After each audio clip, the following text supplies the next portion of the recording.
2024년 두 번째 주일을 맞습니다.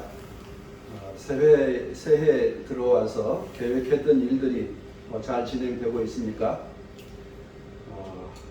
저도 잘 안 되고 있습니다.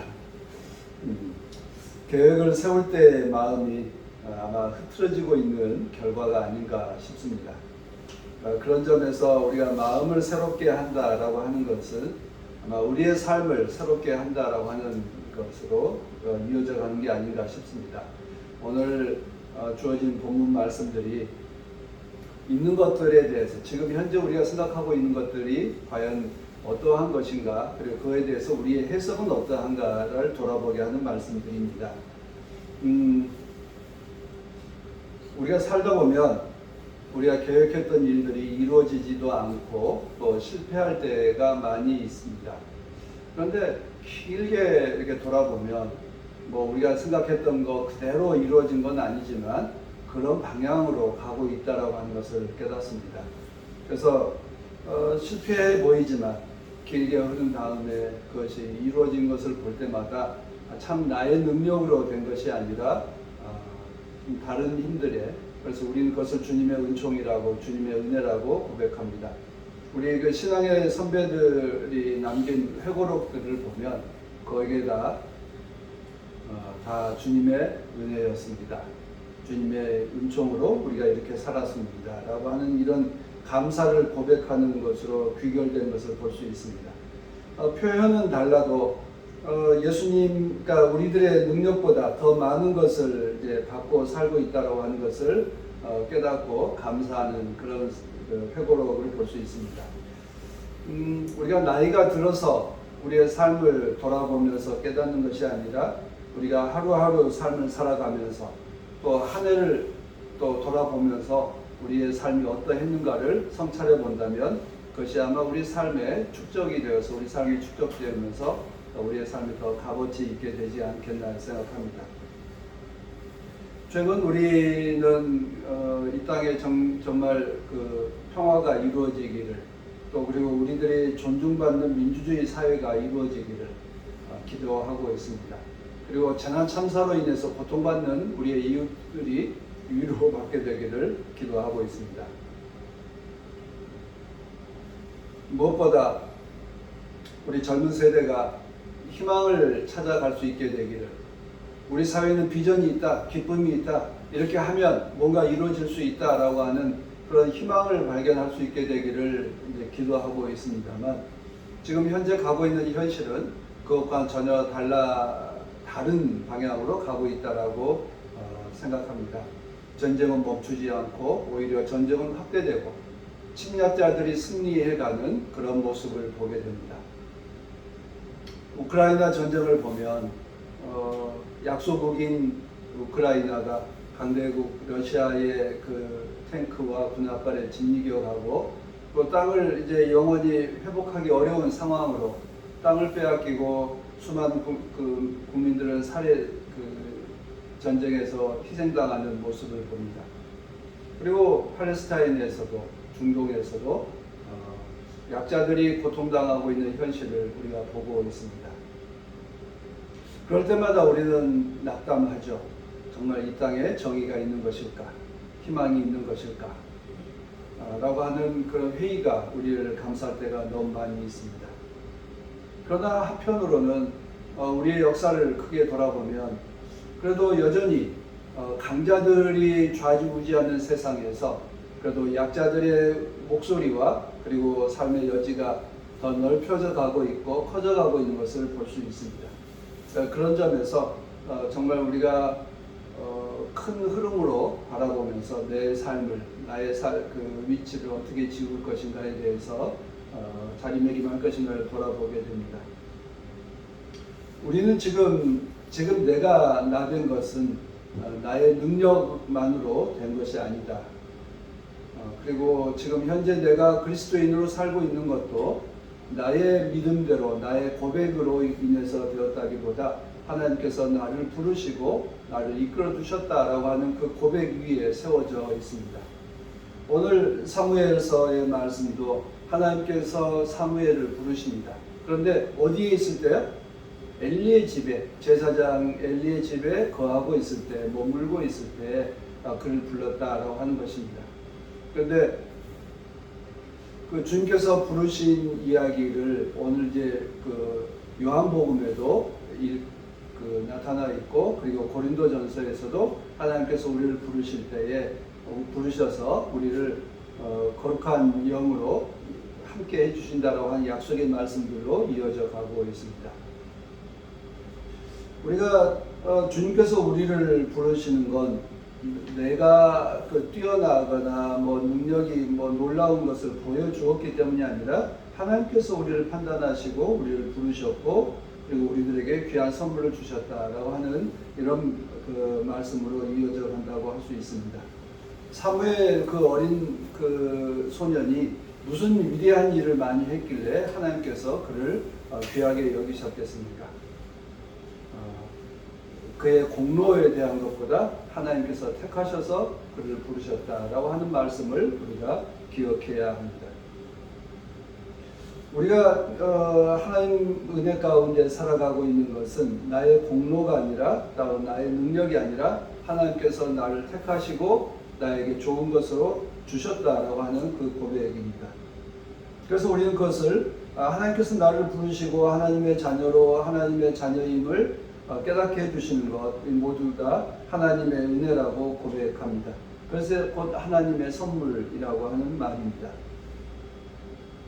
오늘 등장하고 있는 나타나엘이라고 하는 이름이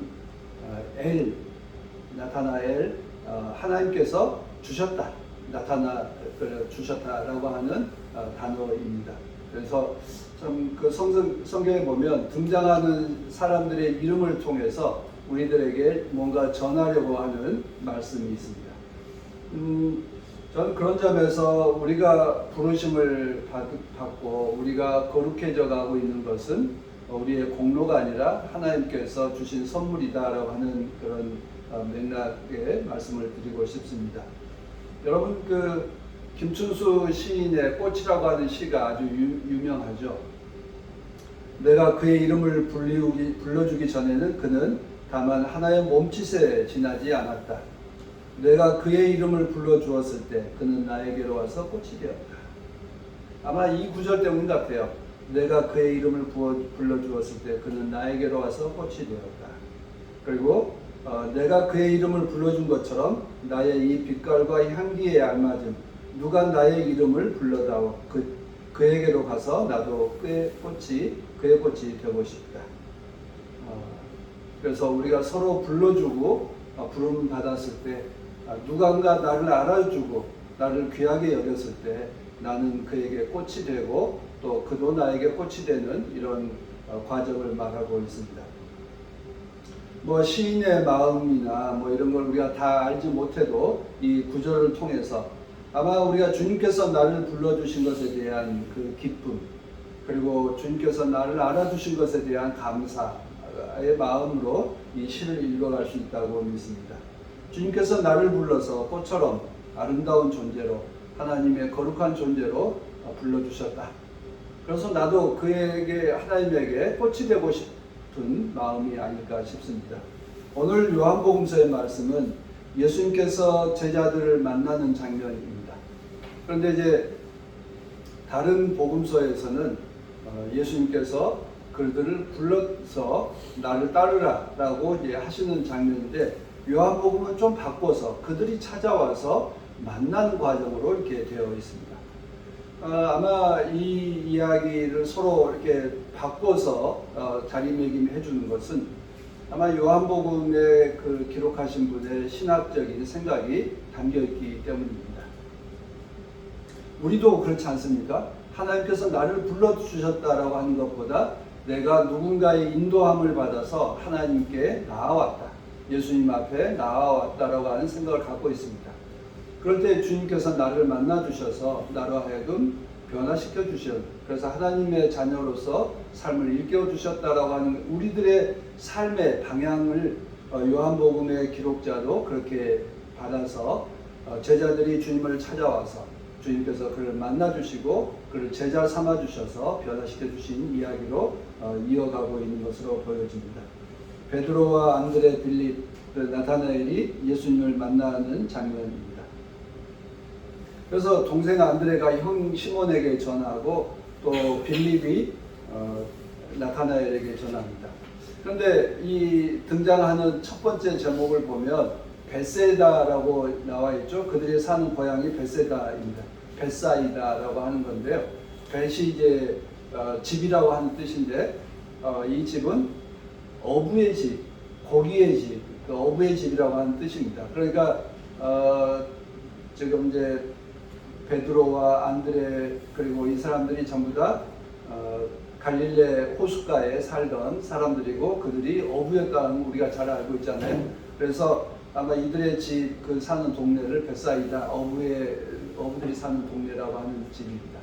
다시 말해서 그런 고귀한 데서 사람들을 만난 게 아니라 그런 어부와 같은 비천한 역할을 그 직업을 갖고 있었던 사람들 속에서 메시아가 나타나고 등장했다라고 하는 것을 말하고 있습니다. 그런데 이제 나타나엘이 이제 말하죠. 내가 메시아를 만났다. 빌립이 이렇게 내가 베사이다 출신의 빌립이 내가 메시아를 만났다라고 말하니까 나타나엘이 뭐라고 그래요? 나사렛에서는 뭔 선한 것이 나오겠느냐.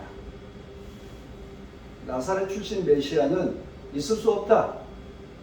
고귀한 베들레헴, 다윗의 가문, 다윗의 출생지인 베들레헴에서야말로 고귀한 존재가 나오는 것이지 비천한 나사렛, 또 어부, 또 그런 그 목수 여기에서는 고귀한 존재가 나올 수 없다라고 하는 어떤 이런 그 당시의 어떤 상식적이고 또 우리가 당연한 이런 그 생각을 말하고 있습니다.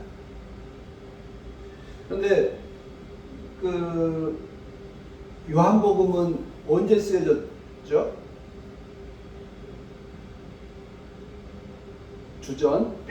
주후 100년경에 쓰여졌습니다. 그러면 나타나엘과 예수님을 만난 이 사건은 언제쯤 있었겠어요? 주후 30년경, 뭐 27년에서 30년 사이에 있었을 것이라고 추정을 해봅니다. 그러면 70년 후에 70년 정도 흐른 다음에 이 말씀을 기록으로 남기고 보았습니다. 그러면 이 말씀은 뭐 우리가 기자들처럼 쫓아다니면서 그 음성 체록하고 했다기보다 70년이 흐른 뒤에 나타나엘이 예수님을 만났을 때 어떤 장면이었을까? 이런 장면이었다라고 소개하는 것입니다. 그래서 이 요한복음 1장은 요한복음 전체의 서론과 같은 건데요.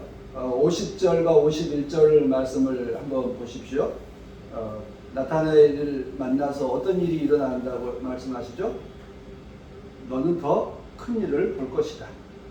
그리고 천사들이 하늘에서 오르락내리락하는 것을 보게 될 것이다 라고 이야기합니다. 그 이후에 요한복음 2장 이후에 이 51절 이후에 어떤 일들이 일어나느냐, 더 큰 일,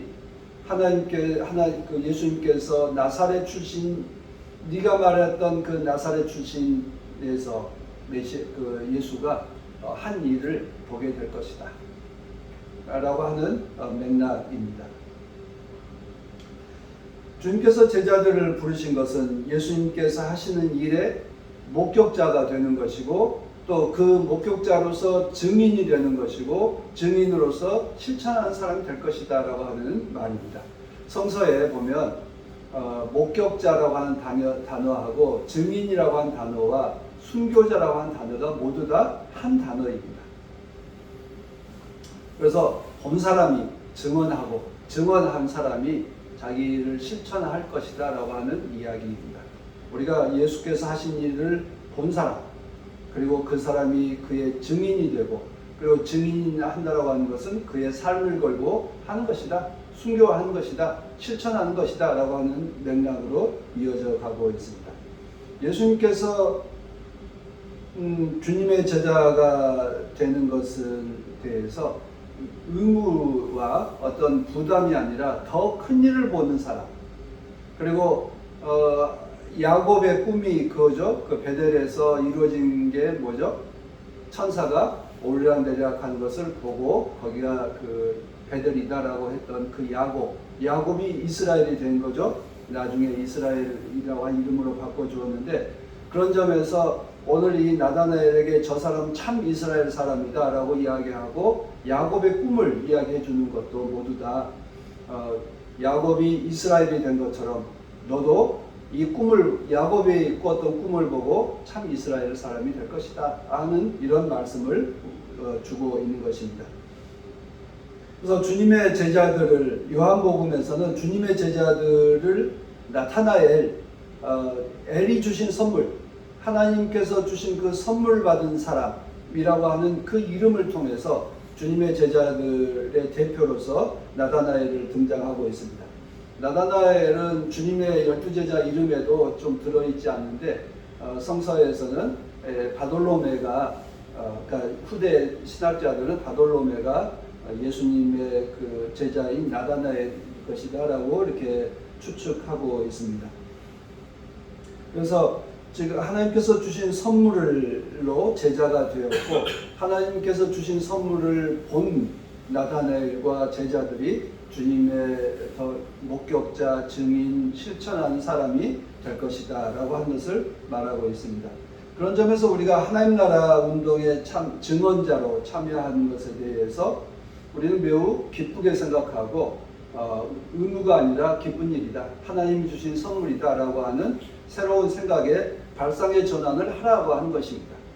비천한 그 나사렛, 비천한 어부들이 본 메시아, 거기에서 거룩한 존재의 그 그리스도가 하나님의 아들이고 참 이스라엘이 나타나고 있는 것을 볼 수 있습니다.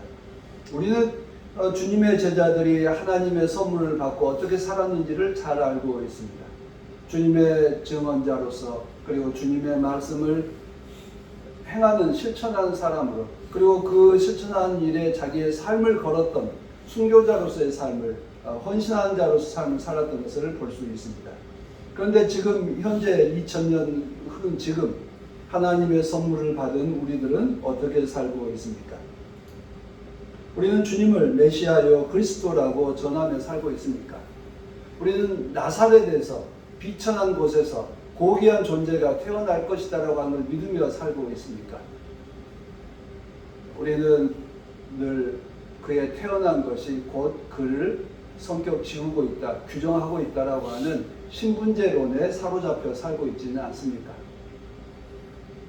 우리는 민주주의 국가에서 가장 핵심이 뭐죠? 모든 사람은 평등하다. 그 평등하다라고 하는 생각이 성서에서부터 왔다라고 하는 것을 늘 기억해야 합니다. 성경이 우리를 모두 다 하나님의 거룩한 자녀요, 거룩한 딸이요, 하나님의 아들이다라고 하는 것을 말씀하고 있습니다. 이 말씀이 우리 모두에게 우리는 평등한 존재이다 라고 하는 것과 아울러서 우리는 모두가 하나님의 선물을 받은 고귀한 존재다, 거룩한 존재다 라고 하는 것을 말하고 있습니다. 고린도전서의 말씀에서 우리는 그 당시에 그 헬라 사상에 의하면 몸은, 육체는 비천한 것이라 생각했지만 바울은 그 발상을 뒤집었습니다. 우리의 몸은 하나님의 거룩한 영이 머무는 성전이다, 거룩한 집이다 라고 이야기하는 것입니다.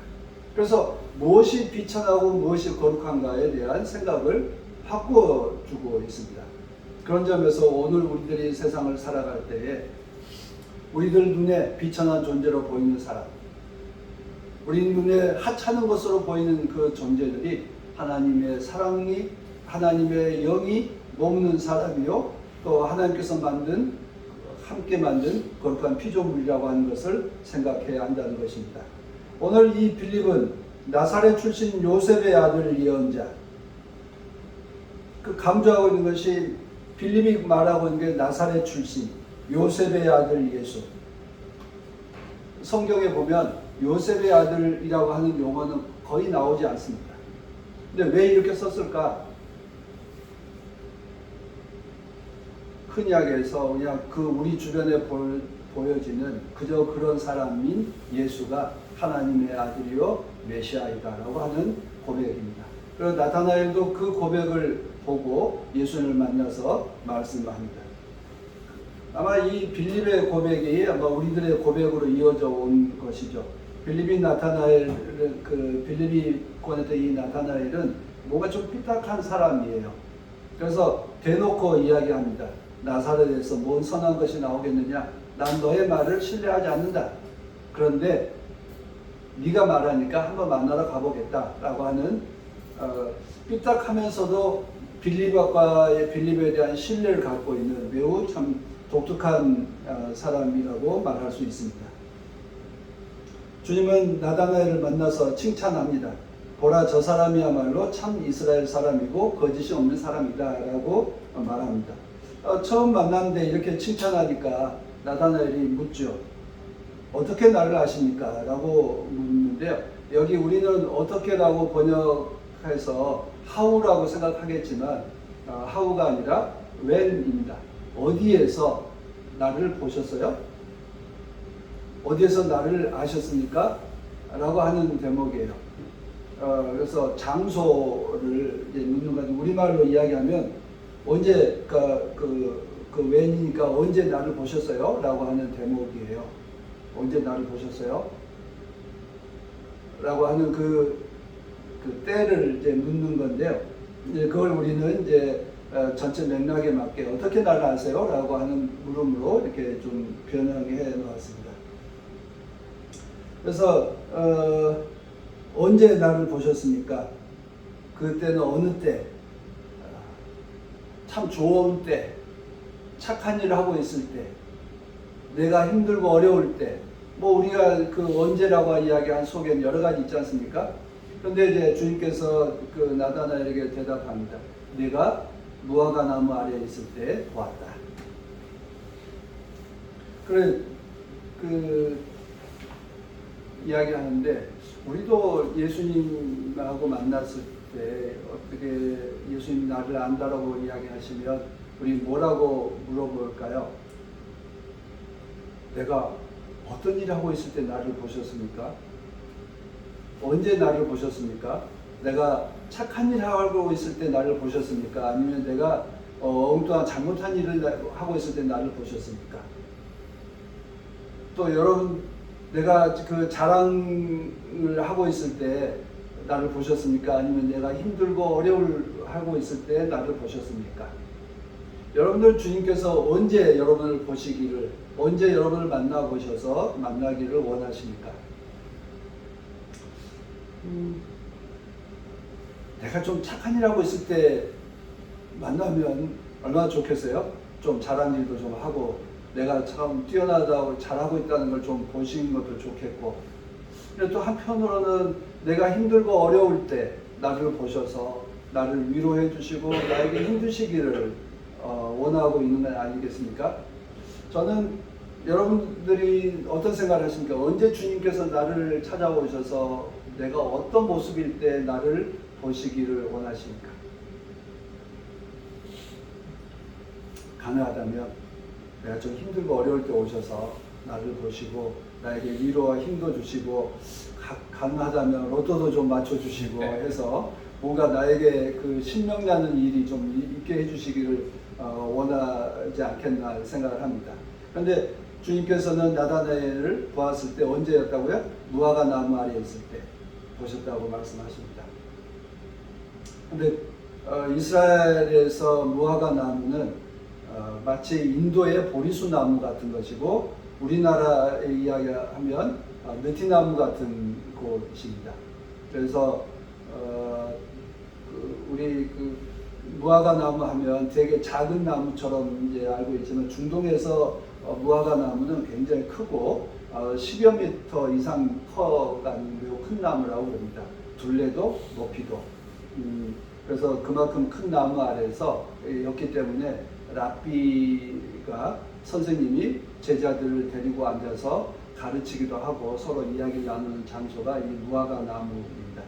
그래서 무화과 나무 아래에서 그 나다나엘을 이제 보는데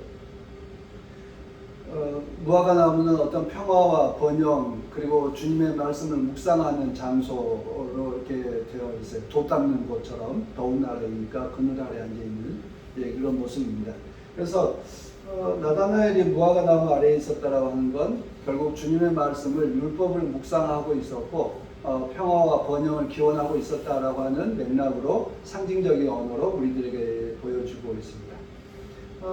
우리도 이렇게 주님 앞에서 우리가 평화를 기원하고 있습니다. 우리 모두가 평안해지는 그리고 주님의 진리의 말씀이 드러나기를 우리는 원하고 있습니다라고 하는 이 맥락에서 읽어가야 되지 않을까 싶습니다. 오늘 우리 상황을 보면 평화가 참 필요한 때입니다. 진리가 필요한 때입니다. 이러한 때에 우리가 교회에 앉아서 또 우리 골방에 앉아서 기도하는 것은 바로 평화와 진리를 위해서 나다나엘처럼 기도할 때 주님께서 그를 소중히 보시고 그를 기쁘게 여기시고 그를 그 소중한 존재로 여겨주실 것이라고 믿습니다. 그래서 나다나엘이 하늘에서 내려온 주님의 말씀을 묵상하고 있은 것을 주님께서 귀하게 여기시고 그를 소중한 존재로 칭찬한 한 모습을 우리가 볼 수 있습니다. 그래서 나다나엘을 통해서 야곱의 꿈을 다시 보여주고 그리고 더 큰 일을 보게 된다면 나다나엘에게 얼마나 하나님께서 선물을 주셨는가를 볼 수 있습니다. 그래서 나다나엘이라는 이름이 하나님의 선물이라고 한 뜻이었는데 하나님께서 주님께서 더 큰 일을 보여주시고 참 이스라엘이 이루어지는 것을 보게 될 것이다 라고 하는 것을 약속의 말씀을 주고 있습니다. 그래서 우리가 요셉의 아들이 하나님의 아들이 되고 나사렛이 베들레헴이 되고 벳사이다가 성전이 되는 이 놀라운 역사가 변화가 일어나게 될 것이라고 하는 약속의 말씀입니다. 오늘 우리가 삶을 살아갈 때 힘들고 어려운 과정을 겪습니다. 그러나 하나님께서는 지금 힘들고 어렵고 또 비참한 것처럼 보이지만 거기에서 새로운 것을 변화시켜서 거룩한 것으로 만들어 가신다라고 하는 것을 말씀하고 있습니다. 우리가 주님의 제자가 된다라고 하는 것은 나사렛에서 메시아가 온 것을 보는 것이고 무화과 나무 아래에서 하나님의 말씀을 보는 것이고 그리고 요셉의 아들이 하나님의 아들로 변화된 것을 보는 것입니다. 그래서 우리가 그 꿈을 꾸고 살아가는 것입니다. 지금 힘들고 어렵고 답답해 보인다 할지라도 하나님께서 우리에게 선물을 주셔서 우리에게 정말 아름다운 세상을 하나님의 나라를 이루어 주실 것이다 라고 하는 이 꿈을 안고 살아가는 것입니다. 나다나엘은 그 꿈 속에서 꿈을 안고 살았고 주님의 제자들은 그렇게 살아가는 것이다 라고 하는 것을 요한복음은 우리들에게 말씀하고 있습니다. 우리가 요한복음을 읽을 때마다 매우 철학적이고 관념적인 책으로 복음서로 읽기는 쉽습니다만 그러나 언제나 요한복음은 그 고난의 때를 지났기 때문에 주후 70년에서부터 90년 사이에 혹독한 그 순교의 시대를 거친 이후에 요한복음은 쓰여졌습니다. 그래서 그 고난의 때를 지나서 하나님께서 우리에게 어떤 선물을 주셨는가에 대한 고백입니다. 우리도 지금 현실적으로 여러 가지 어려운 과정을 겪지만 이 고난 너머에 하나님께서 주시는 거룩한 선물이 있다라고 하는 걸 믿고 담대하게 살아가는 우리 모두가 되기를 축원합니다. 우리는 지금 혼돈의 시대입니다. 전쟁의 시대입니다. 거짓이 지배하는 세상이지만 하나님께서 이것을 다 뚫고 진리를, 평화를, 생명을 우리에게 주실 줄로 믿습니다. 우리에게 선물 주시는 하나님께 감사의 고백, 믿음의 고백을 드리는 기도를 드립시다. 함께 기도합시다.